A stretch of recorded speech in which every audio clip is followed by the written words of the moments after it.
देख रहे हैं इंडियन मोर्चा न्यूज। पूर्व मुख्यमंत्री हेमवती नंदन बहुगुणा की पुण्यतिथि मनाई गई। पूर्व केंद्रीय मंत्री व उत्तर प्रदेश के पूर्व मुख्यमंत्री रहे हिमालय पुत्र स्वर्गीय हेमवती नंदन बहुगुणा जी की 32वीं पुण्यतिथि सितारगंज माननीय लोकप्रिय विधायक सौरभ बहुगुणा जी के आवास में बनाई गई। क्षेत्रीय विधायक सौरभ बहुगुणा तथा उनके समर्थकों ने उनके चित्र पर पुष्प अर्पित कर 2 मिनट का मौन रखकर उनको श्रद्धांजलि देते हुए पुण्यतिथि मनाई और उनके जीवन पर प्रकाश डालते हुए सौरभ बहुगुणा ने कहा कि दादाजी ने कांग्रेस पार्टी के साथ काफी लंबा समय बिताया, लेकिन कांग्रेस के विचारों से विचार न मिलने पर उन्होंने अपनी नई पार्टी बनाई और वह उत्तर प्रदेश के मुख्यमंत्री रहे, साथ ही देश में भी केंद्रीय मंत्री रहे। देश की आज़ादी में उनका बड़ा योगदान रहा और उन्होंने देश की आज़ादी के लिए जेल भी काटी और वह स्वतंत्रता सेनानी भी कहलाए। पहाड़ पुत्र ने देश में ही नहीं पूरे विश्व में अपने नाम की पहचान बनाई। आज देहरादून में भी उनकी पुण्यतिथि मनाई गई और मुख्यमंत्री तीरथ सिंह रावत ने उनके चित्र पर फूल माला चढ़ाकर उन्हें श्रद्धांजलि दी। सितारगंज से दीपक भारद्वाज की रिपोर्ट। मुझे दादाजी की 32वीं पुण्यतिथि मनाई जा रही है सितारगंज में और पूरे प्रदेश में आज मनाई गई है। आज देहरादून में भी माननीय मुख्यमंत्री जी तीरथ सिंह रावत जी ने उनके प्रतिमा में जाके माल्यार्पण किया है। उनका मैं बहुत बहुत धन्यवाद करता हूँ। और आप सबको मालूम है हेमवती नंदन बहुगुणा जी उत्तराखंड के कहते हैं गढ़वाल का चंदन हेमवती नंदन, और बहुत छोटे गाँव पौड़ी से भिवानी से वो आते हैं।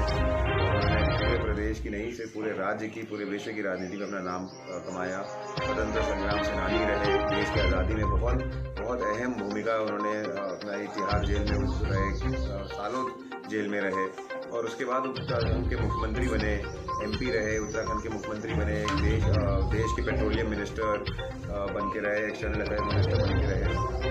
तो हम सब उनके, मैं तो सिर्फ इतना कहना चाहता हूँ कि मैंने अपने दादाजी से इतना ही सीखा कि विश्वास भाव से सेवा करो पब्लिक की, देश की सेवा करो।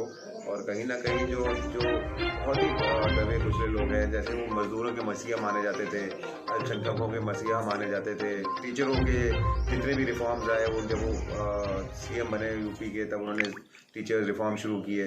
तो हमने उनसे बस इतना ही सीखा है कि हर उस व्यक्ति की मदद करो निस्वार्थ भाव से जो आपके दर पे आया है, और तभी आप एक अच्छे नेता बन सकते हैं, तभी आप एक अच्छे नागरिक बन सकते हैं।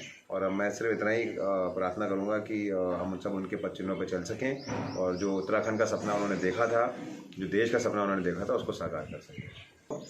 कांग्रेस में उनकी काफ़ी जितनी भी उनकी राजनीति रही वो कांग्रेस में रही, लेकिन उनके अंतिम दिनों में कुछ सालों में उन्होंने कांग्रेस से उनके मतभेद रहे, कांग्रेस की सोच के साथ उनके मतभेद रहे, कांग्रेस की योजनाओं के साथ उनके मतभेद रहे, जिसके वजह से उन्होंने कांग्रेस से इस्तीफ़ा दिया। और इस्तीफ़ा देने के बाद उन्होंने जो पूरे देश का सबसे प्रसिद्ध चुनाव हुआ वो पौड़ी का विधानसभा एमपी लोकसभा का चुनाव था, जिसमें दादाजी ने कांग्रेस छोड़ने के बाद चुनाव लड़ा और एमपी का चुनाव लड़ा। और पूरे देश के नेता, चाहे वो माननीय प्रधानमंत्री रहीं उस वक्त इंदिरा गांधी जी से लेके जितने भी चीफ मिनिस्टर्स थे, सब ने उनका विरोध किया, लेकिन वो फिर भी जीत के आए। और एक स्लोगन उस वक्त चला था कि पहाड़ झुक सकता है, पहाड़ टूट नहीं सकता, पहाड़ टूट सकता है, सॉरी, पहाड़ झुक नहीं सकता।